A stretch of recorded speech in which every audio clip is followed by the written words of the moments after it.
तो हाँ भाई, कैसे हो यार आप लोग। आई होप बहुत ही बढ़िया हो गए और यार अच्छी तरह आप लोगों की प्रिपरेशन चल रही है एग्ज़ाम के लिए, है ना। तो यार ये वीडियो में मैं आपके लिए बहुत ही इम्पोर्टेंट चीज़ लाया हूँ। यार मैं अपने इस चैनल के थ्रू ना आप लोगों को काफ़ी बार भाई बता चुका हूँ कि सीडीएस जैसे एग्ज़ाम को क्लियर करने के लिए या फिर कोई भी एग्ज़ाम हो यूपीएससी से रिलेटेड या फिर स्टेट पीसीएस या कुछ भी, उसमें सिर्फ नॉलेज काम नहीं आती। आपका नॉलेज एक पार्ट है उसका। मैंने चैनल पे वीडियो भी बना रखी है कि कैसे अप्रोच करना चाहिए स्पेशली सीडीएस एनडीए और डिफेंस एग्ज़ाम्स को, तो उसको देख सकते हो आप। मैं इसमें शेयर डाल दूंगा लिंक। तो मोस्ट इम्पॉर्टेंट चीज़ जो नॉलेज के बाद आती है वो है आपका क्वेश्चन सॉल्विंग एप्टीट्यूड, कि क्वेश्चन को आप कैसे अप्रोच करते हो। देखो यार, नॉलेज तो लिमिटेड ही है। नॉलेज आपकी इनफाइनाइट नहीं हो सकती और क्वेश्चन में इनफाइनाइट लेवल की पूछता है, तो आपको सब चीज़ नहीं आ सकती, या फिर जितना एग्ज़ाम क्लियर करने के लिए चाहिए उतना भी नहीं आ सकता आपको। आपको गेस वर्क या फिर तुक्का बोल लो या फिर जुगाड़ से क्वेश्चन बोल लो, कुछ भी बोल लो, ए बी सी डी वाला करते हैं कुछ लोग, वो करना ही पड़ेगा। बट क्या सर उसको मैं सच में गेस वर्क ही बोलूँ? नहीं। जो मैं आज दिखाने जा रहा हूँ आपको, काफ़ी चीज़ें आपको पता भी होंगी, काफ़ी चीज़ें नहीं पता भी चलेंगी कि कैसे क्वेश्चंस को अप्रोच करें और कैसे वो होता क्या है क्वेश्चन सॉल्विंग एप्टीट्यूड। तो देखते हैं यार, स्टार्ट करते हैं इस वीडियो में। यस सर, ठीक है। तो मैं अपने आप को ना थोड़ा गायब कर लेता हूँ, मेन चीज़ रखते हैं यहाँ पे। ठीक है, फर्स्ट क्वेश्चन है। अच्छा, यहाँ पे मैं जितने भी अब क्वेश्चन लेने वाला हूँ ये सारे सी डी एस 2026 CDS1 2026 वाले क्वेश्चन है ना। तो ऐसा कुछ नहीं कोई आउटडेटेड क्वेश्चन है कि सर जी आप तो हमें कुछ भी करा रहे हो। कुछ भी नहीं करा रहा दोस्त मैं।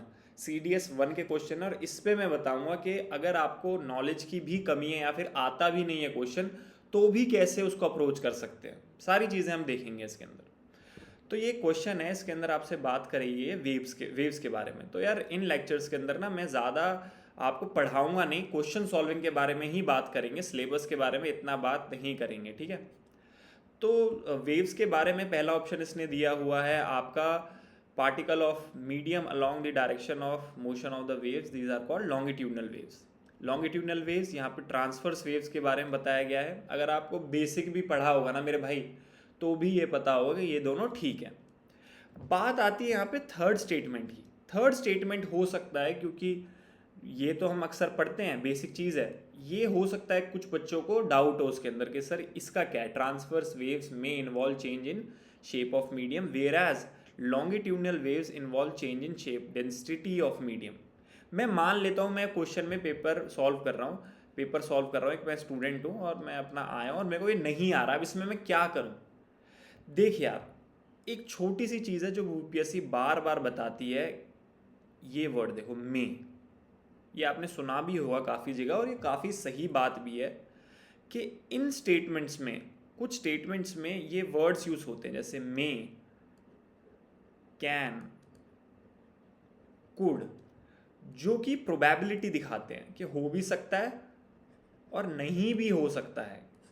ठीक है, प्रोबेबिलिटी दिखाते हैं ऐसा हो सकता है यार, ऐसा नहीं हो सकता। तो ऐसे स्टेटमेंट्स जर्नली सही होते हैं, ऐसे स्टेटमेंट्स जर्नली राइट होते हैं। क्यों? क्योंकि यार अगर उसको रॉन्ग ही करना होता तो वो सीधा लिख देता transfer waves involve change in the shape of medium whereas longitude waves involve change in the density of medium. में क्यों लिख रहा है? क्योंकि साइंस में या फिर कोई भी सब्जेक्ट में कोई भी चीज़ सर्टेन नहीं होती, काफ़ी चीज़ें सर्टेन नहीं होती, काफ़ी चीज़ें दोनों केसेस में इन्वॉल्व करती है, हो भी सकता है ऐसा, नहीं भी हो सकता। तो जो क्वेश्चन, जो स्टेटमेंट्स में ऐसे वर्ड्स यूज होते हैं, प्रोबेबिलिटी शो करते हैं जो कि हो भी सकता है नहीं हो सकता, वो स्टेटमेंट ज़्यादातर आपकी सही होती हैं। अब यार एक चीज़ हमें ध्यान रखनी है सर, इस अब इनको आप ना ट्रिक्स बोल दोगे, सर तो हमें ना, यार सर तो हमें ट्रिक्स करा रहे हैं। भाई ट्रिक्स कुछ नहीं होता, ट्रिक्स नहीं है ये एक तरह से साइंटिफिक वे है भाई, साइंटिफिक ही है कि भाई झूठ बोलना, लाए करना बहुत मुश्किल है, चाहे वो एग्जामिनर हो चाहे तुम हो। अब घर आओगे, क्योंकि झूठ बोलने के लिए कुछ एडिशनल चीज़ें डालनी पड़ती है, एडिशनल चीज़ें आपको डालनी पड़ती है चीज़ में, आपको दिख जाएगा। अब कुछ लोग होते हैं झूठ को आराम से पकड़ लेते, ज़्यादातर लाए को पकड़ लेते हैं आराम से लोग, अब अंधा ट्रस्ट नहीं होता तो अगर तुम्हारी कोई सहेली नहीं है तो उसका झूठ तुम नहीं पकड़ पाओगे, बाकी तुम्हारा दिमाग खुला रहता है तो झूठ को पकड़ लेते हो। ऐसे ही क्वेश्चंस को इतनी बार प्रैक्टिस करना है कि भाई इनका झूठ भी आप आराम से पकड़ लो। तो जब आप क्वेश्चंस को बार बार करोगे, 10 बार, 20 बार, 100 बार, 1000 बार, 2000 बार, 5000 बार क्वेश्चन सॉल्विंग प्रैक्टिस करोगे तो आराम से इस झूठ को पकड़ लोगे। तो ये स्टेटमेंट भी कहीं ना कहीं दिखा रही है कि ये झूठ बोलने की कोशिश कर रहा है। और किन वर्ड से वो पता चल जाता है? कैन, कुड में। ये तो बड़ा ही सिंपल है। मेरे हिसाब से मैं इसकी प्रोबेबिलिटी बोलूँगा कि 70 से 80% ऐसा होता है कि आपके CDS लेवल तक के एग्जाम में UPSC अगर ऐसा यूज़ करता है तो वो स्टेटमेंट ज़्यादातर सही होती है। क्योंकि खुद मैं वही बोल रहा हूँ, गलत करना होता तो मेरे को हटा देता, या फिर आगे देखेंगे और जो क्वेश्चन में अगर गलत करना होता तो क्या डालता है। तो ये प्रोबेबिलिटी वाले वर्ड्स होते हैं जो चीज़ को अनसर्टेन बना रहे हैं, प्रोबेबिलिटी बना रहे हैं, वो चीज़ें सही होती हैं हम ज़्यादातर। और यार यहाँ पे आप प्रोबेबिलिटी से ही लड़ रहे हो कॉम्पिटिटिव एग्जाम में, तो इसको आप ठीक ही करके आओगे पेपर में। अगर ऐसे क्वेश्चन 5 पूछ रहा है, 5 स्टेटमेंट्स, तो उनमें से 3 या 4 सही ही होने के चांसेस हैं, जिसमें आपको 0.83 मार्क्स मिलेंगे। नेगेटिव में की तरफ नहीं जाना, हमें करनी है ऐसी स्टेटमेंट ठीक। ठीक है सर, एक तो ये हो गया। इसी स्टेटमेंट के थ्रू एक और चीज़ समझो कि भाई एक तो देखा सर हमने, ये नोट कर लो। पहली चीज़ क्या कि प्रोबेबिलिटी वाले वर्ड्स जो शो करते हैं कि भाई हो भी सकता है, नहीं हो सकता, वो राइट होता है। कैन, कुड, मे, माइट, ऐसे। दूसरी चीज़, आपको ना पॉजिटिव रहना है। पॉजिटिव रहना है, क्वेश्चन पॉजिटिव रह के सॉल्व करने हैं। ज़्यादा ना साइंटिस्ट नहीं बनना, क्योंकि क्वेश्चन की या पेपर की डिमांड है कि आपकी स्मार्टनेस को चेक कर रहा है, आपकी नॉलेज को भी चेक कर रहा है, बट वो आपको एक्सपर्ट नहीं समझ रहे। आप स्टूडेंट हो उनकी नज़र में, UPSC वाले, वो आपसे एक स्मार्ट बच्चों को SSB के प्रोसेस में लाके फोर्सेस ज्वाइन करवाना चाहते हैं। तो यहाँ पे ये मत समझना मैं भी मेरे फर्स्ट अटेम्प्ट जो मेरा ख़राब हुआ था उसमें यही बहुत साइंटिस्ट बन के यार ये गलत भी हो सकता है, सही भी हो सकता है, क्या ये और नहीं। एक बार पढ़ा, देखा, नॉलेज से थोड़ा बहुत मैच कर रहा है तो ठीक है, पॉजिटिव लग रहा है तो आगे बढ़ना है। और वो पता कैसे चलेगा? प्रैक्टिस। प्रैक्टिस 1000, 2000, 5000 PYQ लगाओ, PYQ के बाद मॉक टेस्ट लगाओ, मॉक टेस्ट में रिपीटेड क्वेश्चंस करो, 1000, 2000 सारे क्वेश्चन टिक करो, सारे क्वेश्चन करने की कोशिश करो मॉक टेस्ट में। मार्क्स की तरफ मत देखो, ये देखो कि जो आपको नहीं आता वो राइट होना चाहिए, कितनी बार राइट हो रहा है। ठीक है, तो इसके थ्रू आपको एक चीज़ ये पता चली। दूसरी चीज़ कि पॉजिटिव रह के पेपर करना है। ज़्यादातर यही सोचना, हाँ यार ये सही हो सकता है, स्मार्टनेस चेक करी जा रही है आपकी। ठीक है सर, आगे देखो भाई, ये आपकी स्कीम आई है। स्कीम तो तुम भी लगाते रहते हो ना, लड़के स्कीम चलाते रहते हैं अपने, ये वो बोलते हैं ऐसे। हम भी जब पढ़ते थे तो ऐसे बोलते क्या स्कीम लगा रहा है भाई। तो चल ठीक है, तो मजाक मस्ती हो गया कि आपकी गवर्नमेंट स्कीम आई है, प्रधानमंत्री फसल बीमा योजना। अगर आप ठीक ठाक प्रिपरेशन करने वाले बच्चे हो तो ये आपको पता होनी चाहिए। वैसे भी मान लिया मैं एक स्टूडेंट हूँ, मुझे नहीं आता, मेरी शक्ल ना कुछ ऐसी दिख रही है पेपर में, मुंह नीचे चल रहा है और मेरा बिल्कुल बुरा हाल है, मुझे क्वेश्चन नहीं आता, बट अब मैं इसको ऐसे ही अप्रोच करता हूँ, मुझे बिल्कुल भी नहीं आता। मैं देखूंगा स्कीम का नाम क्या है, प्रधानमंत्री फसल बीमा योजना। मुझे इतना तो पता चल रहा है, इतनी तो मेरे में बुद्धि है, मैंने फॉर्म भरा हुआ है भाई, कि फसल के बारे में बोल रहा है, बीमा के बारे में बोल रहा है, मतलब फसल की इंश्योरेंस है, इंश्योरेंस के बारे में बात कर रहा है। अब मैं पढ़ता हूँ उसके option. It provides risk insurance to farmer against crop damage due to non preventable natural disaster. इस स्टेटमेंट को देखूंगा दोबारा कि भाई ये इंश्योरेंस है क्रॉप डैमेज के लिए, किसके लिए? Non preventable risk disaster. कोई बहुत बड़ी बात तो नहीं बोली हुई, इंश्योरेंस होता ही नॉन प्रिवेंटेबल चीज़ों के लिए, अगर जिसको प्रिवेंट कर सके इंश्योरेंस ही क्यों करते फिर? तो कोई बहुत बड़ी बात नहीं, बहुत ही माइल्ड स्टेटमेंट है, माइल्ड, इजी, अच्छा बच्चा स्टेटमेंट बोले। जैसे कि एक लड़का होता है स्कूल में, क्लास में अच्छा बच्चा है तो गुड बॉय स्टेटमेंट, कि भाई अच्छी अच्छी बातें, अच्छी अच्छी बातें, कोई गलत बात नहीं दिख रही आपको उसमें, तो ऑब्वियसली ये ठीक होगा ही होगा।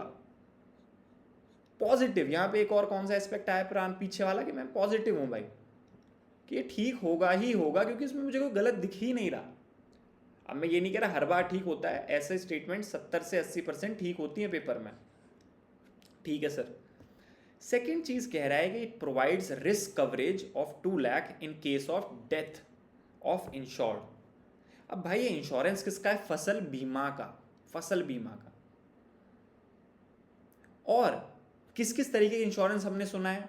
हमने सुना है हेल्थ इंश्योरेंस होता है, टर्म इंश्योरेंस होता है लोगों का। मैंने अगर अपना टर्म इंश्योरेंस करवा रखा है, अगर मैं टपक गया कि मेरा काम खत्म हो गया, मेरे खेल खत्म जिंदगी का, तो मेरे को पैसे मिलेंगे, वो होता है मेरा टर्म इंश्योरेंस। टर्म इंश्योरेंस वाला फीचर यहाँ पे क्यों है? अब ये मत बोलने लगना सर हमें ये टर्म इंश्योरेंस और ह्यूमन इंश्योरेंस के बारे में नहीं पता कि भाई इंश्योरेंस करवाते तो होता क्या, फिर तुम पेपर में क्यों बैठे हो? फिर अभी थोड़ा लाइफ को सीखो। तो ये यार क्लियर कॉन्ट्राडिक्टरी बात दिख रही है। मेरे को कुछ आता नहीं है इस के बारे में, इस स्कीम के बारे में, पर मेरे को क्लियर दिख रहा है कि यार फसल का इंश्योरेंस है, आदमी के मरने पे क्यों मिलेगा? मतलब समझ नहीं आ रही। इसके लिए तो अलग से टर्म इंश्योरेंस होता है ना।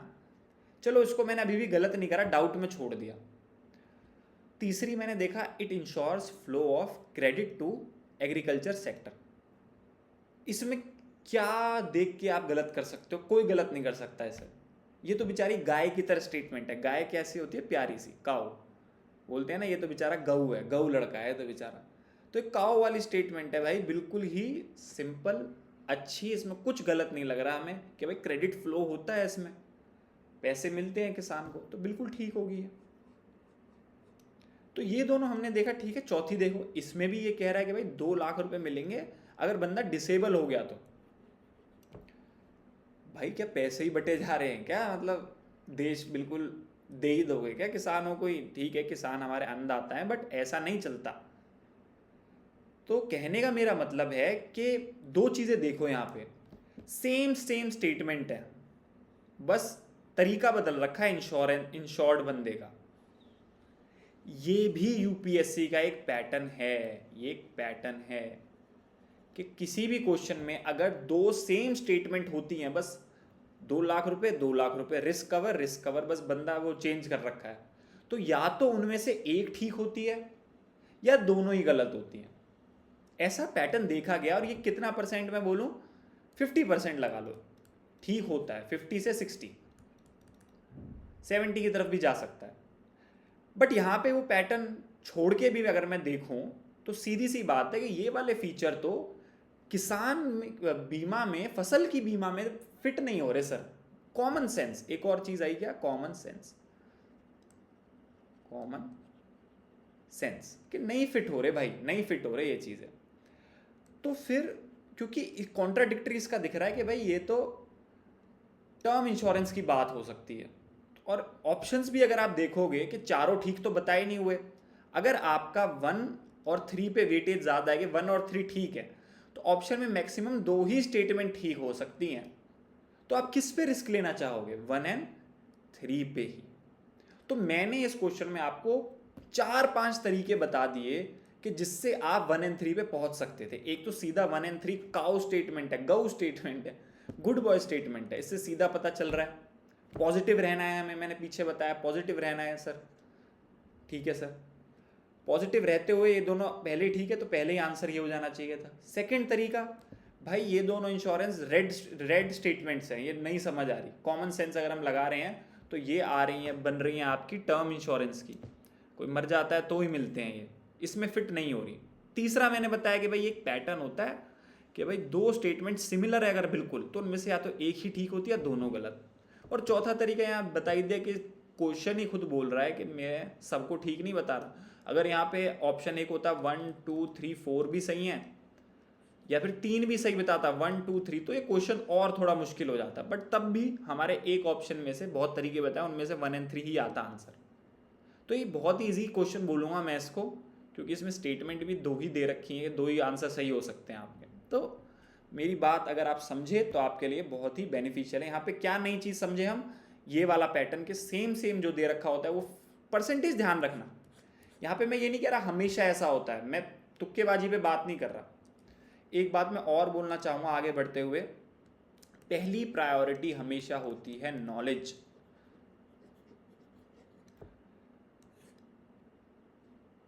सर आप पे नॉलेज की स्पेलिंग तो आती नहीं है, अब क्या हमें सर ज्ञान दे रहे हो यार, मेरे को ना माफ़ करना, बस स्पेलिंग के चक्कर में कभी कभी हो जाता है मेरा गेम ओवर। नॉलेज हमेशा प्रायोरिटी पे आएगी।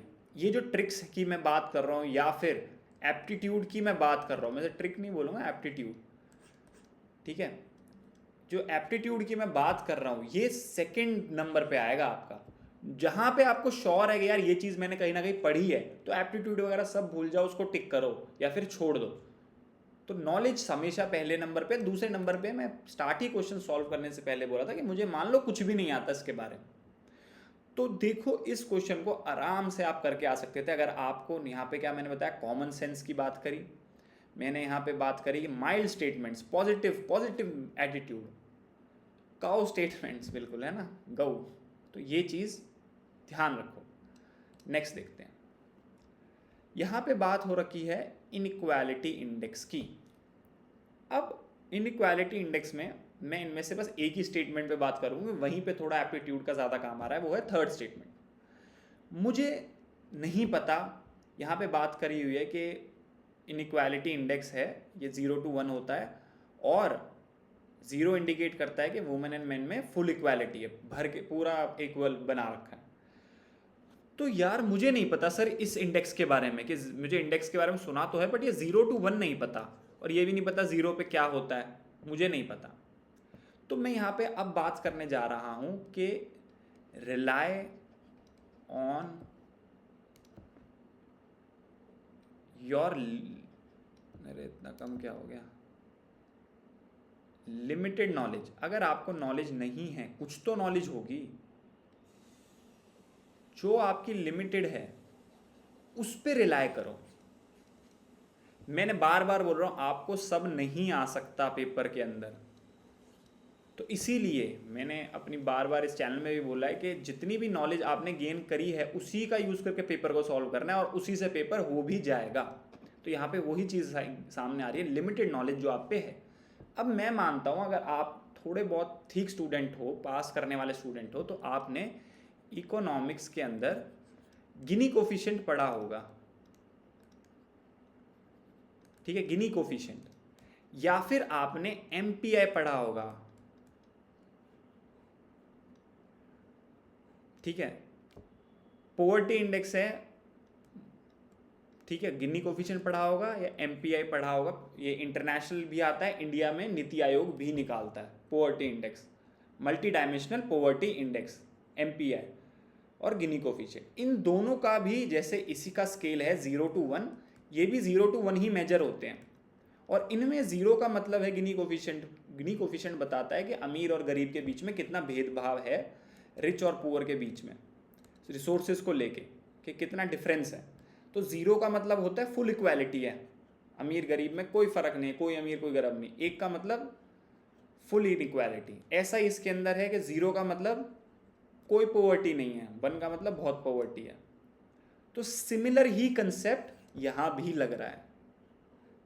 तो मेरे कहने का मतलब है, आपको सर मैं ये देख के क्या गिनी कोफिशिएंट और एमपीआई याद करूँ पेपर में? नहीं, आपको अगर थोड़ा बहुत भी ये पता है तो 0 to 1 वाला स्केल देख के आपको ऑटोमेटिकली ये याद आ जाएंगे कि यार इसके बारे में मैं क्या जानता हूँ, what is the limited knowledge I have about this. वो दिमाग में क्लिक करेगा कि यार गिनी कोफिशिएंट में होता है ऐसा, एमपीआई में भी होता है ऐसा, तो यहाँ भी ऐसा हो सकता है, बिल्कुल हो सकता है। तो ये इसलिए स्टेटमेंट सही है कि 0 का मतलब बढ़िया बात है, कोई इनइक्वालिटी नहीं है, फुल इक्वालिटी है मेन वुमेन के बीच में, जैसा इन दोनों इंडेक्स में भी है, कोफिशिएंट्स में भी है। तो कहने का मेरा मतलब है ये ऐसा भी 60-70% बार सही होता है कि भाई आपने लिमिटेड नॉलेज यूज करी, पॉजिटिव रहे और क्वेश्चन को करा। क्योंकि यार आपके पास ऑप्शन तो नहीं है ना, आप छोड़ तो नहीं सकते, करने हैं आपको क्वेश्चंस, पास होना है आपको, तो टिक तो मारनी ही है। तो इन तरीकों से मारो, लिमिटेड नॉलेज पे भरोसा रखो, पॉजिटिव रहो। यहाँ पे नई चीज़ आई कि अपना लिमिटेड नॉलेज यूज़ करनी है सर, जो आपको आता है उस पर कॉन्फिडेंस रखो। ये चीज़ें जो मैं बोल रहा हूँ वो लिख लो। यहाँ पे क्या है, कॉन्फिडेंस, लिमिटेड नॉलेज और पॉजिटिव एटीट्यूड, ये लिख सकते हो आप। ठीक है सर, नेक्स्ट गुरुजी, नेक्स्ट। इसको मैं थोड़ा सा बड़ा कर सकता हूँ क्या? पढ़ा नहीं होगा दोस्त, हो जाए यार। ठीक है ठीक है मेरे दोस्तों, देखो इसे, इंडस्ट्रियल रेवोल्यूशन की बात करी गई है। मैं एक बहुत ही प्यारा सा भोला सा बच्चा हूँ, पर मेरे को पेपर में ये आता नहीं है, ठीक है, मेरा मुंह हो रखा है ऐसा, नहीं आता मेरे को तो। बट मेरे को इतना पता है कि इंडस्ट्रियल रेवोल्यूशन का मतलब तो पता होगा कि भाई जब मशीनों का आना स्टार्ट हुआ था, इकोनॉमी में नया बूम आया था, मशीन्स का मतलब सीधा मेरे को इतना तो पता है कि मशीन्स का एडवेंट हुआ था, मास प्रोडक्शन हुआ था, मास प्रोडक्शन की स्टार्टिंग हुई थी, ब्रिटेन से स्टार्ट हुआ था, ठीक है सर। तो पहली बात है कि handicraft so replacement of handicraft कम हो गए पावर ड्रिवन मशीनरी से। तो यार मेरे को अगर इतना भी पता है कि मशीन से मास प्रोडक्शन हुआ था, तो ये स्टेटमेंट को क्या मैं बोल सकता हूँ गलत है? बिल्कुल नहीं यार, ये वही काउ स्टेटमेंट है, गऊ स्टेटमेंट, बिल्कुल सीधी सादी गुड बॉय स्टेटमेंट, इसमें कुछ गलत ही नहीं है। क्या गलत कह रहा है? सही कह रहा है कि भाई जैसे ही मशीन आई हैंडीक्राफ्ट्स कम हो गए। कॉमन सेंस भी लग रहा है इसमें कि भाई हैंडीक्राफ्ट्स कम हो गए, ऑब्वियसली, क्योंकि वो लोग मशीन्स 1 मिनट में 100 आर्टिकल बना रही है, हैंडीक्राफ्ट 1 मिनट में कुछ भी नहीं बना पा रहे, वो तो एक दिन में 10 आर्टिकल बना पा रहे हैं, तो इसीलिए कम हो गया उनका विचारों का। Industrialise countries became dependent upon other countries for supply of raw material. अब यार मेरे को नहीं पता कि ऐसा हुआ या नहीं, बट मुझे इससे कुछ याद आ रहा है क्या? मेरी नॉलेज, जो मेरी लिमिटेड नॉलेज है, उसे उस फाइल को खोलो दिमाग में, कुछ कनेक्ट हो रहा है?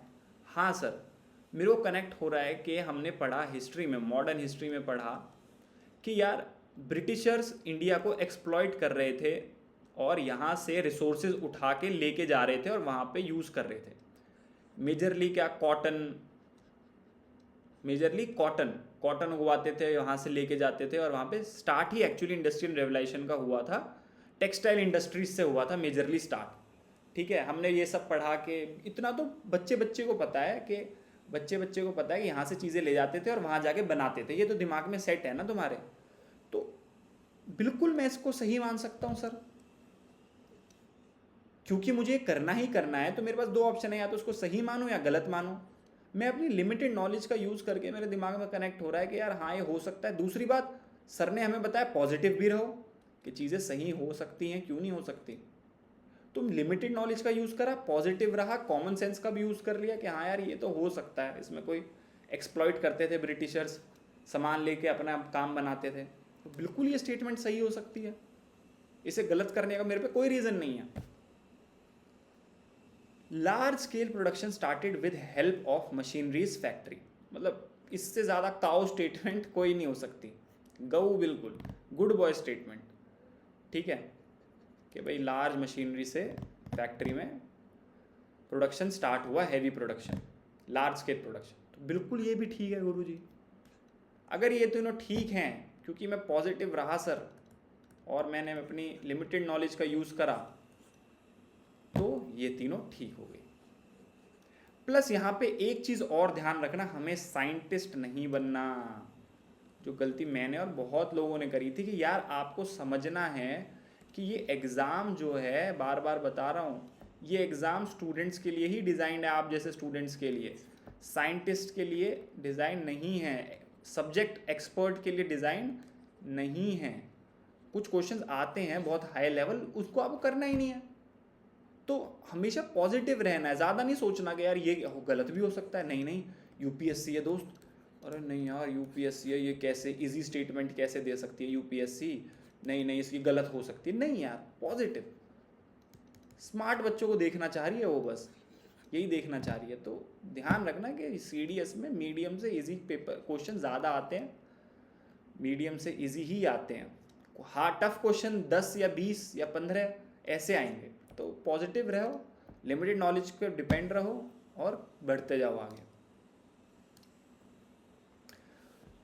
With reference to Indo Roman trade in ancient India, the term ओरिया रेफर्स टू, मुझे नहीं आता, मुझे सच में भी क्वेश्चन ये नहीं आता, मेरी एंशियंट और मेडिवल हिस्ट्री, मेडिवल फिर भी ठीक है, मैंने पढ़ी ही नहीं कभी एंशिएंट हिस्ट्री ज़्यादा, वो जो मेन टॉपिक है वो पढ़े हैं, मेडिवल हिस्ट्री के भी काफ़ी पार्ट नहीं पढ़े, तो मुझे सच में ही नहीं आता है। बट मुझे एक पैटर्न पता है यूपीएससी का, या फिर मैं ना थोड़ा स्मार्ट सा हूँ, ठीक है सर, मैं स्मार्ट बोलूँगा अपने आप को। मुझे पता है कि बुक्स में मैंने जब भी देखा तो कुछ हिस्टोरियंस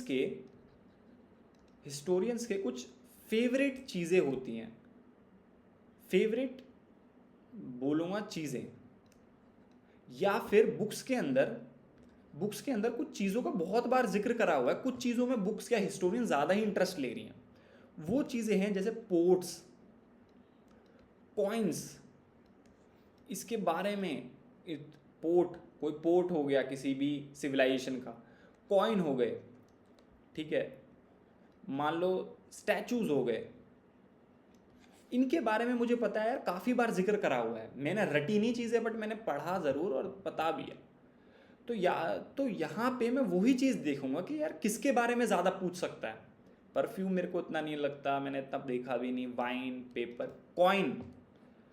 कॉइन एक ऐसी चीज़ है जो मुझे लगता है कि बार बार हिस्टोरियंस ने जिक्र करा है हर सिविलाइजेशन में, और काफ़ी बार बुक्स के अंदर इसका जिक्र भी हुआ है। अब ये जो एप्टीट्यूड या ट्रिक बोल लो, ये मैं कहूँगा रिस्की है थोड़ी, बट भाई काफ़ी बार यूपीएससी में ये लगी है। देखो, चल जाए तो 0.83 मिलेंगे, नहीं चल जाए तो 0.27 समथिंग कटेंगे, तो वो तो आप खुद देखोगे रिस्क इसमें ज़्यादा रिवॉर्ड है। बट मेरे हिसाब से मैं अगर पेपर में होऊंगा तो मैं इसको कॉइन 100% करके आऊँगा। या फिर कुछ और इंपॉर्टेंट चीज़ें इसकी बार बार बात हो जाती है, वो है विजयनगर एम्पायर, ठीक है, मुगल एम्पायर, अकबर, ये सारी ऐसी चीज़ें हैं जो काफ़ी फेवरेट हैं एग्जामिनर की भी, और आपकी बुक्स में काफ़ी चीज़ बार दी हुई। तो मेरे को कुछ समझ नहीं आएगा, और मेरे को हो लगेगा कि मेरे अभी मैं तुक्का या मार सकता हूँ, मेरे इतने क्वेश्चन हो गए हैं, या फिर रिस्क में मैं हूँ, तो वो चीज़ मैं पक्का मार के आऊँ। तो इसको भी स्मार्ट वे ऑफ डूइंग कहते हैं। तो इसमें मैंने क्या यूज़ करा, अपना लिमिटेड नॉलेज का कहीं ना कहीं यूज़ करा, क्योंकि मुझे पता था कि बुक्स में इसका जिक्र काफ़ी बार है। कॉन्फिडेंस दिखाया मैंने, और अपना रिस्क एनालिसिस पता है मुझे, रिस्क एनालिसिस एग्ज़ाम का भी। रिस्क एनालिसिस क्या है, चलो यहीं बात कर लेता हूँ।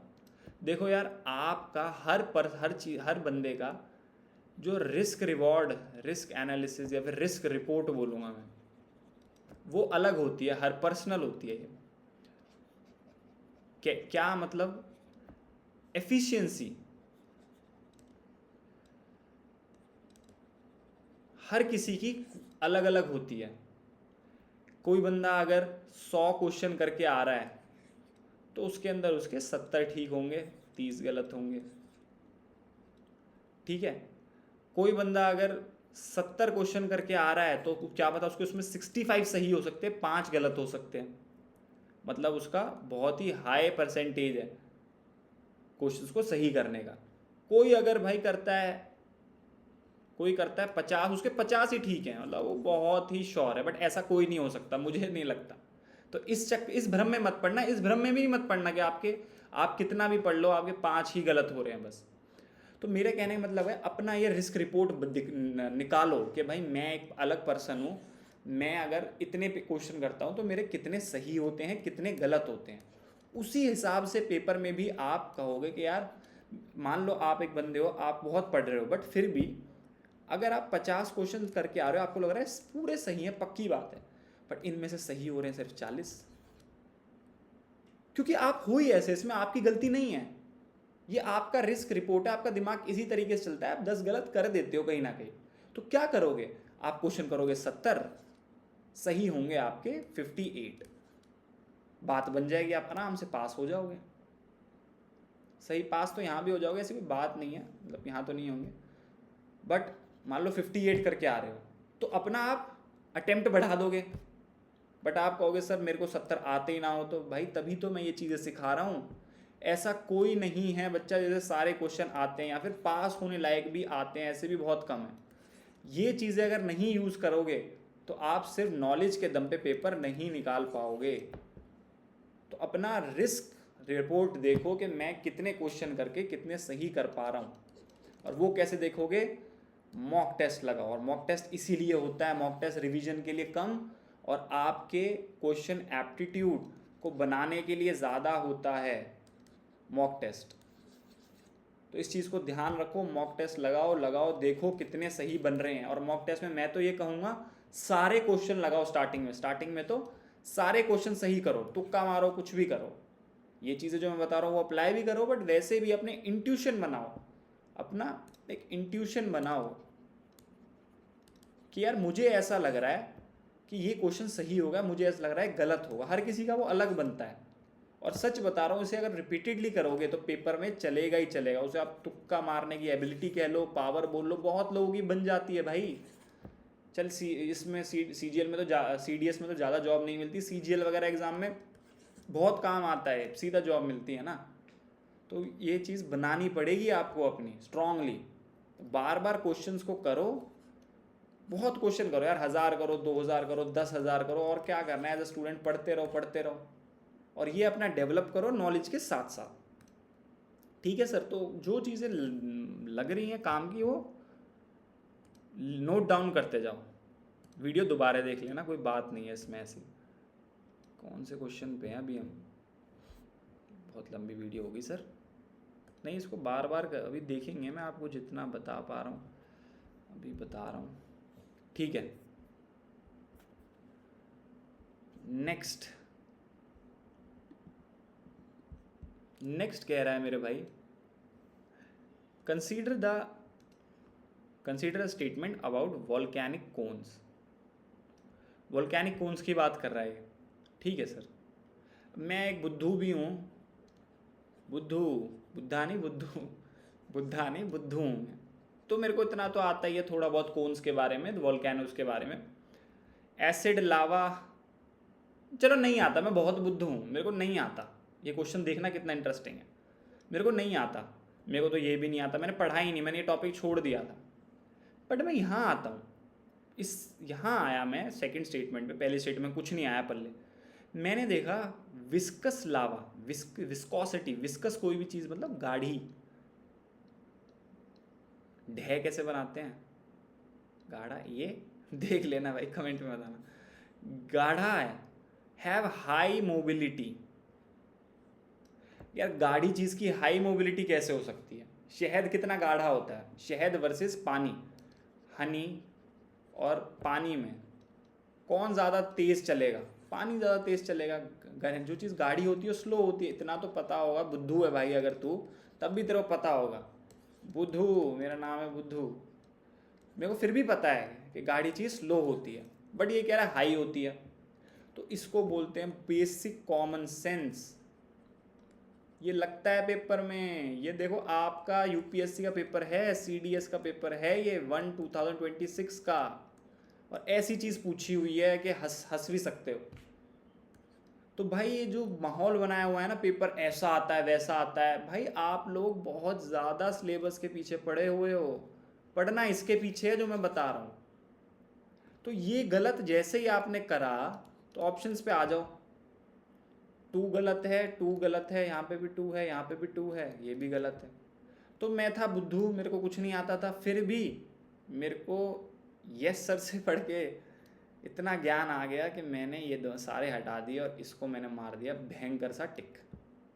तो देखो यहाँ पे हमारी बेसिक कॉमन सेंस काम आया और कॉन्फिडेंस आया, कॉन्फिडेंस, पॉजिटिविटी, पॉजिटिव रहा मैं कि हाँ क्यों नहीं गलत हो सकता है। ऐसा थोड़ी है यूपीएससी ये जो हवा बना रहा है यूपीएससी तो बहुत तगड़े क्वेश्चन पूछेगा और ये और वो, हाँ नहीं, देखो गलत है ये। ठीक है सर, आगे देखो, causes of ground surface inversion of temperature.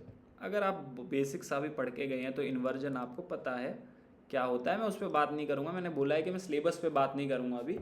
Basically क्या होता है कि वैसे जर्नली आपकी नीचे हॉट एयर होती है और ऊपर जाते रहते हैं कोल्ड एयर बनती है, बट इन्वर्जन में उल्टा हो जाता है। नाम ही इन्वर्जन है कि आपकी रात के टाइम में क्या होता है कि नीचे की हीट निकल जाती है तो दो कोल्ड लेयर्स के बीच में एक हॉट लेयर फंस जाती है बेचारी। तो एक कन्वेंशन करंट जो होता है वो रुक जाता है। तो नहीं समझ आया तो मत समझो, कोई बात नहीं, मैं समझा भी नहीं रहा अभी। तो आपको मैं स्टेटमेंट पे बात करूँगा बस यहाँ पे, इस स्टेटमेंट में अगर आपको थोड़ा सा भी पता है कि इन्वर्जन क्या होता है, तो आपको ना ये भी पता होगा कि रेडिएशन धरती पे से जो हीट निकलती है बाहर, उसको रेडिएशन बोलते हैं। रेडिएशन से निकलती है वो हीट। हीट ट्रांसफ़र के अलग अलग तरीके हैं, कंडक्शन, कन्वेक्शन और रेडिएशन। तो टेरेस्ट्रियल रेडिएशन बोलते हैं जो हीट निकलती है, इसे ये डायरेक्ट इन्वर्जन से कनेक्टेड है। इतना अगर आपको इन्वर्जन पता है तो रेडिएशन के बारे में इतना तो पता ही होगा। मेरे को सर इन्वर्जन का पक्का नहीं पता, कुछ भी नहीं पता, थोड़ा बहुत याद आ रहा है रेडिएशन से होती है, थोड़ा बहुत ये थोड़ा सा याद आ रहा है। मैंने ये पढ़ा, ground surface inversion is also term as radian inversion. Sir मैं पॉजिटिव रहा, मुझे पता है, इतना तो पता है कि रेडिएशन से हीट निकलती है, और अगर इन्वर्जन हो रहा है तो कहीं ना कहीं उसको मैं रेडियन इन्वर्जन बोल सकता हूँ क्या, radiation inversion.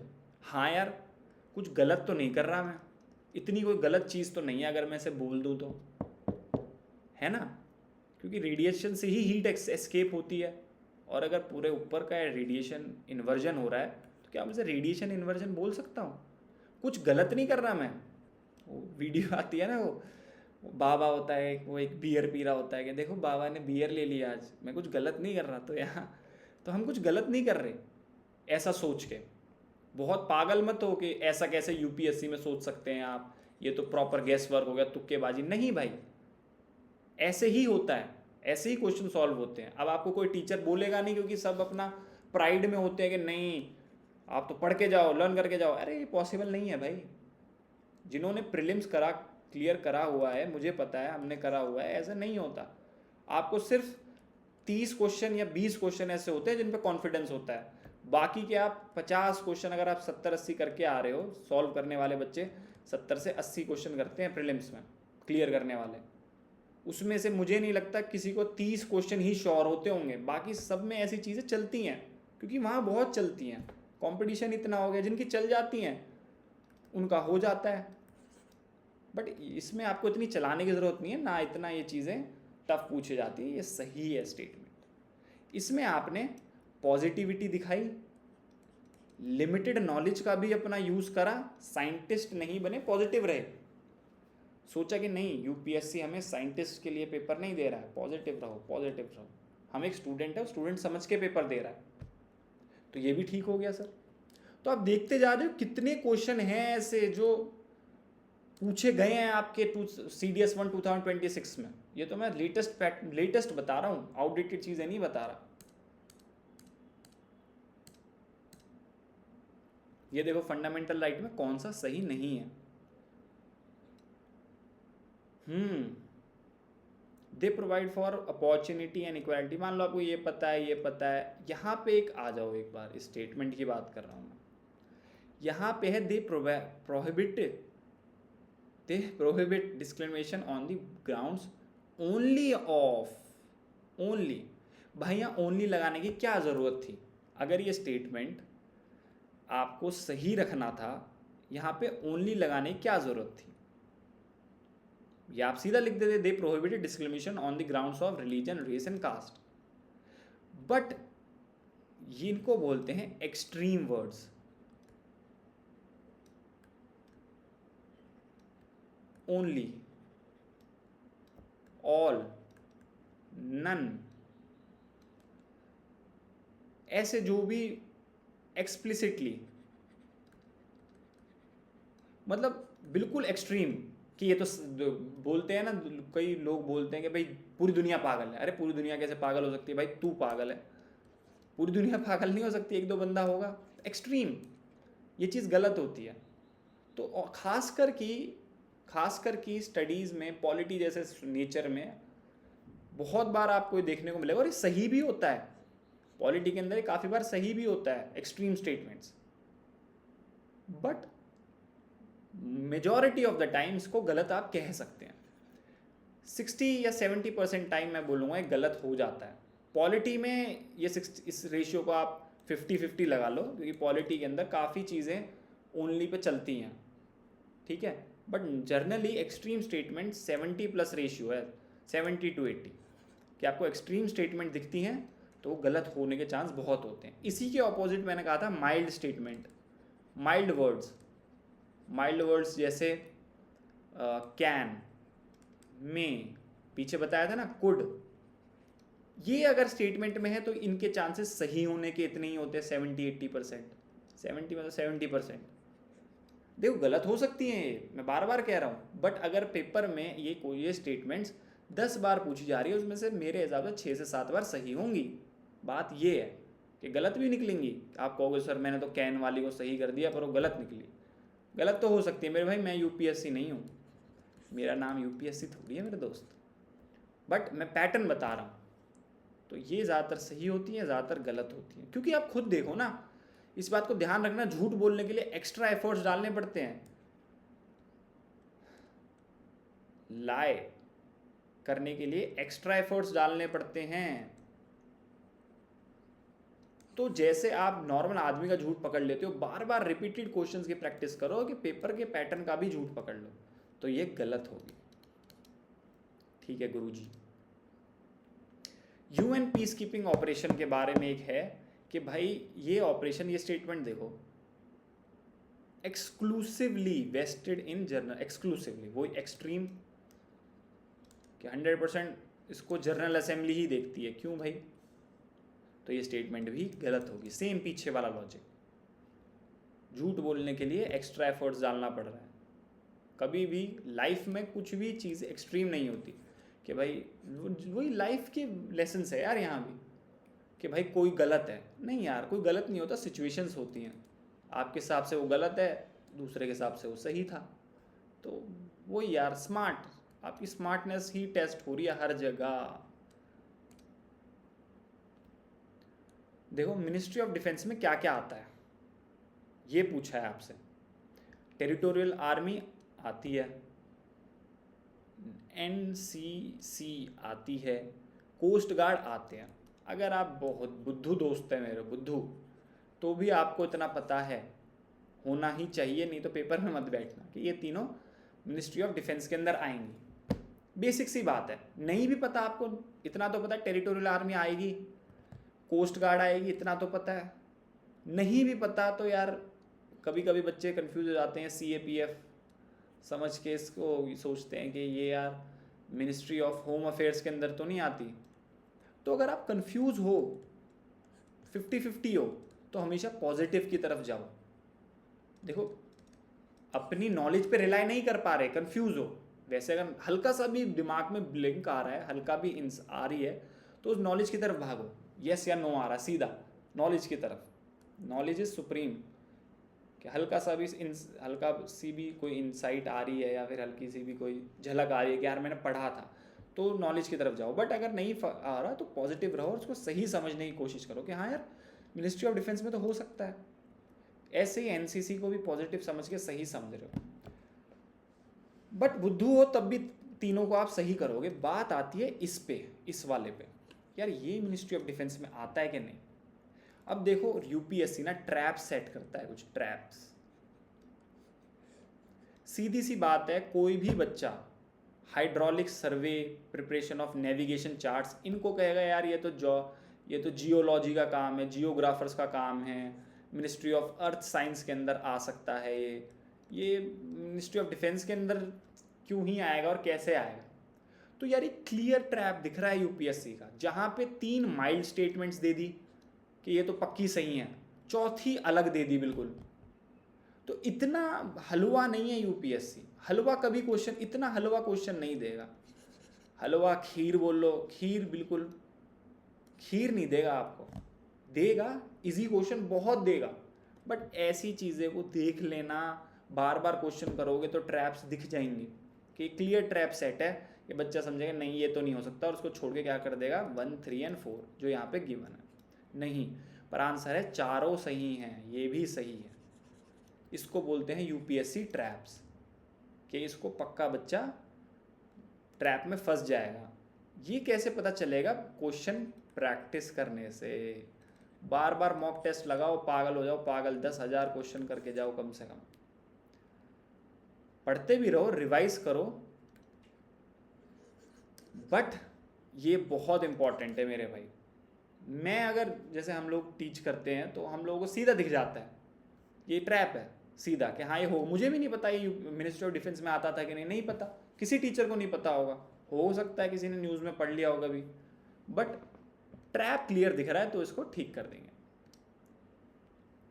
National commission for backward classes.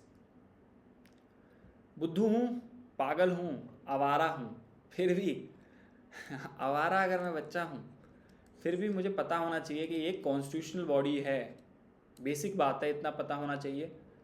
कौन सी अमेंडमेंट एक्ट से आई थी एक बार कमेंट में बताओ, ठीक है, ये आने से ये रिपील हुआ नहीं हुआ, मान लो ये नहीं पता मुझे एक पता है, 1 पता है मुझे। थर्ड को देखो, ये कह रहा है the secretary of ministry of social justice and empowerment, इसको हेड करता है, मतलब इस मिनिस्ट्री का एक सेक्रेटरी जो एक आईएएस ऑफिसर होगा, सीनियर आईएएस ऑफिसर, इसको हेड करेगा सेक्रेटरी। मेरे भाई ये एक बैकवर्ड क्लास कमीशन है, पहली बात तो। मोस्ट ऑफ द केसेस में एससी एसटी कमीशन, ये तो वो वाली बात होगी, वुमेन्स कमीशन को हेड कौन कर रहा है, कोई मैन कर रहा है। तो बैकवर्ड क्लासेस के कमीशन को भी कोई बैकवर्ड क्लास वाला ही ज़्यादातर केसेस में उसको चेयर करेगा। और सेक्रेटरी कभी भी, इतना भी अगर आपको पता हो, कोई भी सेक्रेटरी किसी भी कमीशन को चेयर नहीं करता है। कॉन्स्टिट्यूशनल कमीशन को उसको अपॉइंट करते हैं अलग से ही, सेंट्रल गवर्नमेंट अपॉइंट करती है उसको, तो सेक्रेटरी तो कभी भी उसको चेयर नहीं करता। इतना भी पता होना चाहिए, कॉमन सेंस है या फिर बेसिक नॉलेज वाली बात आ गई है, ठीक है। बट बेसिक नॉलेज में ना हो तो इतना तो पता होगा कि यार बैकवर्ड कमीशन की क्लासेस को बैकवर्ड कमीशन वाला बंदा ही करेगा। और पक्का क्या पता कि सेक्रेटरी जो है वो बैकवर्ड कमीशन से है कि नहीं। अरे क्या है,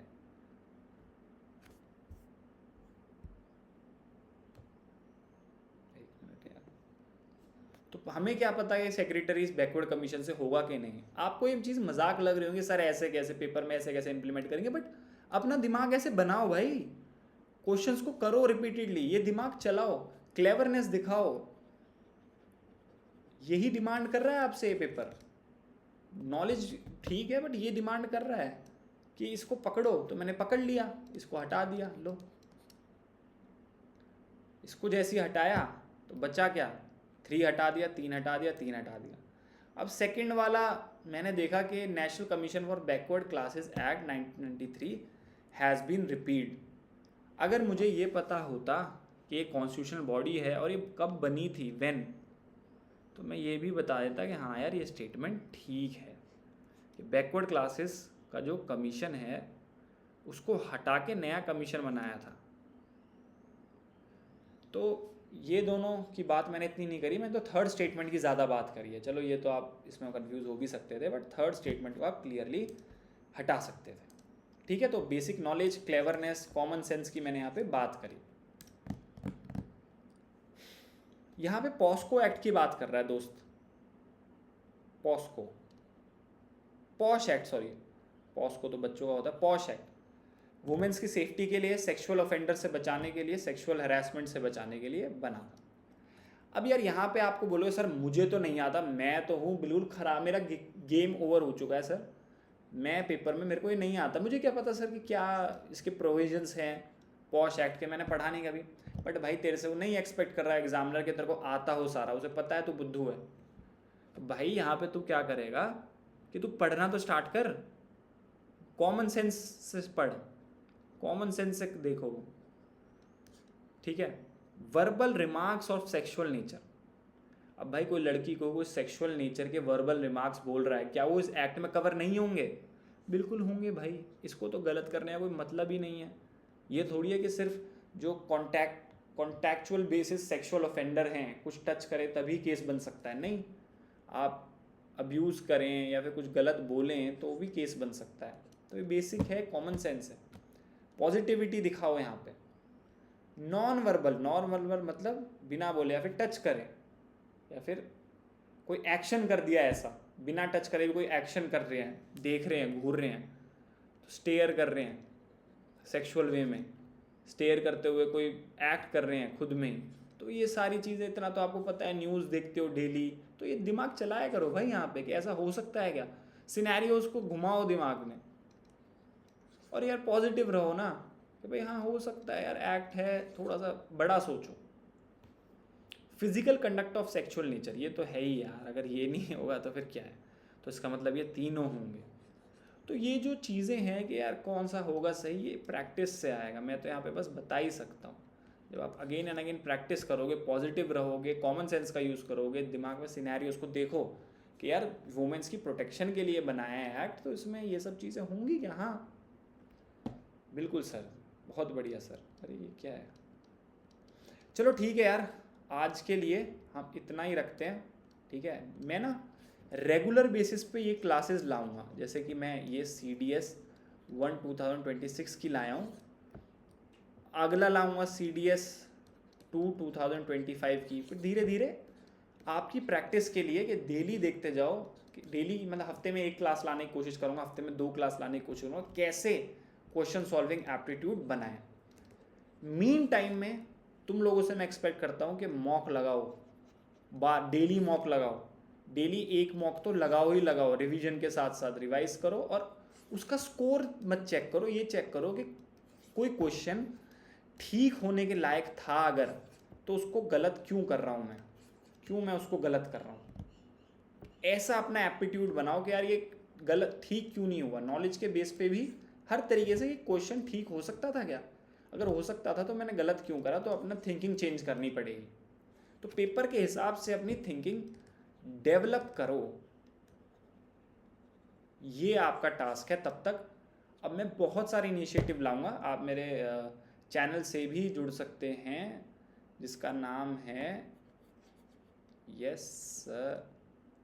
है 35, उसका पूरा नाम इस पे लिंक है, यूट्यूब चैनल पे जाओगे तो उस पर आपके लिंक है टेलीग्राम का, वहाँ पे जुड़ो, वहाँ पे मैं चीज़ें भेजता रहता हूँ। अब इसकी PDF में जैसे भेज दूंगा तो वहाँ से रिवाइज कर लिया है ना, ये सब चीज़ कर सकते हो, और कोई इनिशिएटिव होगा वो मैं लेके भी वहीं आऊँगा, ठीक है।